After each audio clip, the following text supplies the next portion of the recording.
جو مان لیا کہ 2 ربیع الاول بنتی ہے وفات. یہ میں نے اس لیے کہا کہ جو عید میلاد کی مخالفت کرنے کے لیے بہانہ بناتے ہیں نا کہ اس دن وفات ہوئی ہے، یہ بھی بات غلط ہے.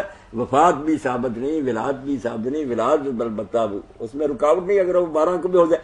یہاں جو رکاوٹ بنتی ہے نا کہ سوموار نہ رہے تو حدیث پاک ہی جھوٹی ہو جائے گی. یہ تو خود حدیث پاک میں آتا کہ آپ یوم الاثنین کو وفات ہوئے، تو 9 ذی الحج جمعہ رہے اور ادھر 81 دن بعد آپ کی وفات سوموار رہے. ان حقائق کو سامنے رکھنا نا. تو میں ان لوگوں میں نہیں جو باتیں بنا کر، ٹھیک ہے جن لوگوں کا ذہن ہے کہ بدعت حسنہ اچھی ہے، اگر کوئی نئی چیز بھی نکالی جائے مگر وہ دین کو فائدہ پہنچائے، بڑے بڑے علماء اس کے قائل ہیں. اس لیے اگر بڑے حضرات یہ کرتے ہیں تو ہم ان کے اتنا پیچھے لٹ کے نہیں ہو سکتے. امام سخاوی جیسے، ابن حجر اسقلانی جیسے، سیوطی جیسے، وہ کتابیں لکھی مولا علی قاری کہ چلو یار بے شک یہ عید میلاد نہیں ہے مگر اچھی ہے، حضور کا تذکرہ. تو یہ قیامت نہیں آنی چاہیے. اور یہ بہانے بنانے کے اس دن وفات ہوئی رونے بیٹھ جاؤ، بھائی پہلے ثابت تو کرو وفات ہوئی. یہ بھی نہیں صحیح کہتے. یہ میں نے جو سچی بات تھی آپ کے سامنے کہہ دی، کوئی راضی ہو یا نہ راضی. بالکل صحیح. مولانا چلیں جیسے یہ لوگ ایسا کرتے ہیں تو کیوں نہ اس مہینے کو یا اس دنوں کے اندر ہم نبی کریم صلی اللہ علیہ وسلم کی سیرت مبارکہ کے کچھ گوشوں کو اجاگر کریں تاکہ امت مسلمہ اس طرف آ جائے. تو پھر تو میرا خیال کوئی مذاکرے والی بات نہیں. مذاکرے والی نہیں، بلکہ اس کو اگر اچھے طریقہ سے استعمال کریں. علماء کی نیتیں بھی نیک لوگ کہیں یار یہی کروڑوں اربوں سرمایہ اکٹھا کرو نبی علیہ السلام کی سیرت پر ہر زبان. جیسے دیکھیں نا، ایک شخص تھا تنہا، ڈاکٹر حمید اللہ، پیرس میں جا رہا ہے، قرآن مجید کا فرانسیسی زبان میں پہلا ترجمہ کیا. وہاں کے لوگوں کو ملا، ان گنت لوگ فرانسیسی ان کے ہاتھ پر مسلمان ہوئے. ان سے عربی پڑھی مردوں عورتوں نے، فارسی پڑھی، بڑے علوم سیکھے. سیرت پر انہوں نے اتنی کتابیں لکھی، حضور کی سیاسی زندگی، میدان جنگ. تو کام ہونا. اور اسی طرح ان سے ایسے ادارے بنائے کہ جیسے یہ عیسائی مشنری جو نا مدد کر کے غریبوں کی بہانہ بنا کر ان کو مرتد کر لیتے ہیں، یہ مسلمان بچیاں، بیوائیں، یتیم ہیں، ان کے لیے فنڈز قائم کر دیں. نبی علیہ السلام کی بارگاہ میں ہدیہ ہوگا، امت کا بھی کچھ بنے گا، خوشیاں بھی ہو جائیں گی. کام کرتے وقت جوش کے ساتھ ہوش رکھے نا. تو جب زد آ جاتی ہے ہر درمی، کوئی ادھر ہو جاتے ہیں افراد میں، کوئی یہ تفرید کہ موت کا دن ہے اس لیے رونا چاہیے. یہ بھی غلط کہتے. کیوں رونا چاہیے؟ نہیں آپ کی وفات کا دن بھی. ٹھیک ہے مولانا صاحب. وہ میں ایک دوسرا مضمون پڑھا تھا اخبار میں، سید محمد کشفی صاحب کا لکھا ہوا ہے کہ سید کشفی شاہ صاحب نظامی یہ تھے کوئی بزرگ. انہوں نے 1920 سے اور 1976 میں سرکاری طور پر 12 ربیع الاول کا اعلان ہو گیا. 1920 میں انہوں نے منانی شروع کی تھی برما میں، ہند میں، پاکستان. چلو یہ تاریخی باتیں چھوڑیں، آپ مسئلہ کچھ آپ سوال بتائیں نا کہ کیا ہے. کیا ہے تو چلو کسی آپ تاریخ آج سے پہلے تک ہم جو بچپن میں سنتے آئے تھے 12 وفات کو، اس کو اب مولانا نے کلیئر کر دیا کہ 12 وفات بھی آپ یہ سمجھیں کہ کسی کو زج کرنے والی بات ہے، تحقیقی بات نہیں ہے. باقی واقعی سمجھ گئے ہم ساری بات. اللہ میں نے تعالیٰ ہم سب ساری بات سمجھا دی کہ ہم زج کرنے کو کیا کہ ہمارے یہ سنی بھائی وفات کے دن کو خوشی کیوں نہیں، یہ باتیں بھی نہیں کرنی چاہیے. وفات بھی کے ثابت حوالے سے اب لوگ روزہ بھی رکھنا شروع ہو گئے ہیں اور رات جاگتے بھی ہیں. یہ تو علیحدہ ایشو ہے. چلے بہت شکریہ. کرنا ہو تو پھر ہر سوموار کا روزہ رکھیں جو آپ نے رکھا ہے اور کہا کہ اس دن میں پیدا ہوا، اس دن مجھے نبوت ملی. ہر ہفتے کو لوگ رکھا کریں، پھر تو مزہ آ جانا. مگر جو رمضان شریف کے بھی نہیں رکھتے وہ سوموار کا کیا رکھیں؟ ہر سوموار، ہر جمعرات.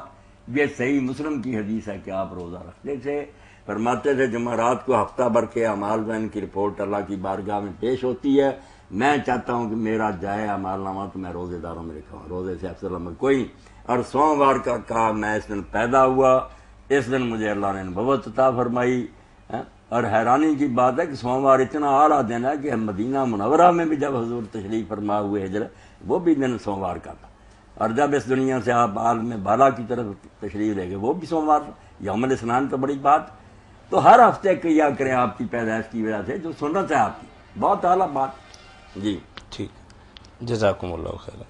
مولانا ایک بہن کا تلا گنگ سے سوال ہے.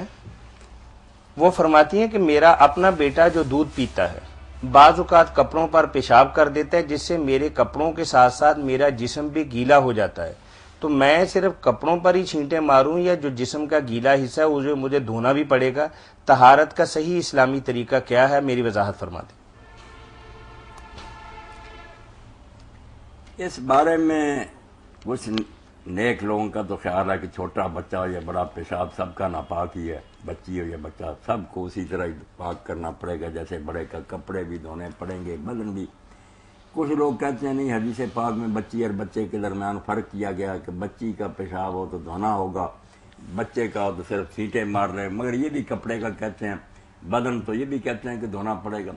میں تو سمجھتا ہوں کہ امام مالک رحمۃ اللہ علیہ کو جو بات اللہ نے سجائی نا، عملاً وہی ممکن ہے کہ جو ماں باپ دادا دادی بچے کو ہر وقت اٹھاتے ہیں نا، ان کو فکر کرنے کی ضرورت نہیں۔ بچی کا پیشاب ہو یا بچے کا، پڑھنے دیں، نہ کپڑا دھوئیں، نہ چھینٹے مارے، نہ جسم کو کچھ کہیں، وہ بیچارے جو ہیں ان کو معاف کہ ہے نہ جا سکتی مگر معاف و بنانا، اللہ نے اس سے درگزر کیا کہ ہر وقت سنبھال رہے ہیں کس مصیبت میں پڑے۔ البتہ میں نے اگر کسی کا بچہ اٹھایا پیار سے جس سے میرا تعلق نہیں تھا اور مجھ پر اس نے کر دیا، تو پھر وہ بچہ ہے تو چھینٹے، بچی ہے تو دھونا، یہ حدیث پاک پر عمل ہوگا۔ یہ چیزیں ہیں جس کو کہا جاتا ہے کہ علماء جو ہے نا پھر گہرائی میں جاتے ہیں کہ دیکھنا تو چاہیے کہ یہ بیچارہ جس کا کام ہی ہر وقت بچے کو اٹھائے کس مصیبت میں پڑا، سردی کے دنوں یہ چھینٹے مارتا رہے، دھوتا رہے، یا نماز چھوڑے گا یہ ٹھنڈا ہو جائے گا۔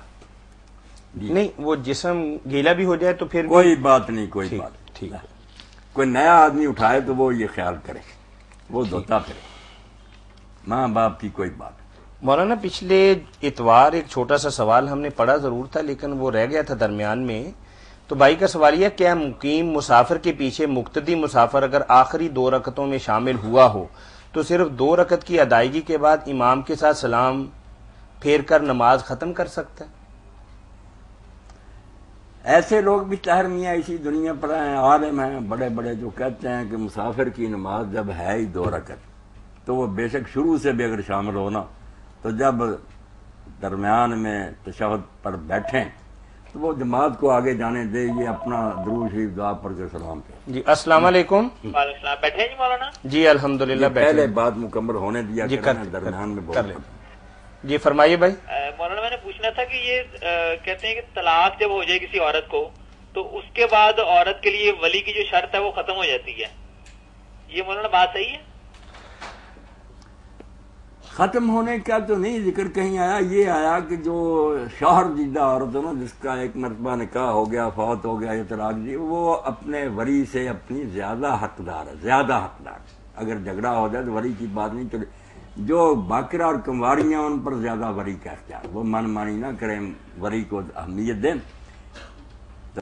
تجربہ ہو جاتا کہ مرد کس قسم کی ہے، اس کی رائے کو زیادہ اہمیت۔ یہ کہا کہ زیادہ حقدار ہے، یہ نہیں کہ سرے سے ہے ہی نہیں ولی، ولی کو تو نظر انداز کرنے سے خرابی ہیں، خرابی دھکے کھاتی ہیں ایسی ہی، سب میرے پاس آتی ہیں، کوئی نہیں اب پوچھتا، ادھر بھی لعنت پڑ رہی ہے، خاوند کے گھر والوں یا نہیں مانتی کہ تو ویسے ہی آ گئی، ہم دینے گئی تجھے، اور والدین بھی کہتے ہیں دفع ہو، ہمیں نہیں پوچھا تو ہم کیا کریں۔ مولانا ضروری ہے ولی کا ہونا؟ ہاں جو ضروری، جب لا نکاح الا بولی مرشد کیا تو ہونا چاہیے۔ صحیح۔ اچھا مولانا ایک بات ہوئی تھی کہ بہن اگر یعنی کہ خود سر ہو جائے، کماری ہے بہن، تو بھائی جو ہے وہ کس حد تک جو ہے نا اس کو ڈانٹ ڈپٹ سکتا ہے؟ کہ آج کل تو پتا ہوگا گھر سے نکل جائے، ڈانٹ ڈپٹ سے تو خطرہ ہی ہے نا کہ اور نہیں، خود سر کی تھوڑی تشریح لے لیں ان سے۔ ہاں خود سر کی تشریح کر دیں، کہ اپنا کما رہی ہے، بھائی کی باتوں میں نہیں آ رہی، پردہ نہیں کر رہی، یا جو شرعیہ کماتا ہے بھائی سارا افساد تو بیٹا یہ کمانے سے ہی پڑا، اسی لیے طلاق بھی پڑھی لکھیاں بہت لے رہی ہیں، دیر رات میرے پاس فتوے آ رہے ہیں، وہ سمجھتی ہیں مشکل ہے، اپنا کما رہی ہیں، ہمارا کیا ہے، چھوڑ بھی دے گا، اس لیے بغاوتیں ہو گئیں، گھر تباہ ہو گئے۔ کمانا خامدوں کا کام تھا، یہ گھر میں بیٹھتی مل کر کام چلتا رہتا، اب دونوں برابر کا کما رہے ہیں، کون کسی کا خیال کرے گا؟ بغاوتیں ہونی، یہی ان بے دینوں کا ارادہ تھا کافروں کا کہ ترقی کے نام پر باہر لے آؤ، یہ کہ کام کر، میں خود کماتی ہوں، بغاوت کرا دی انہوں نے خاندانوں، سسٹم ہی تباہ ہو گیا۔ پھر خامد کا تو ہے نا، خامد الگ رہے، پھر یہ ہے مار بھی سکتا ہے یا طلاق کا، ہاں وہ تو ساری باتیں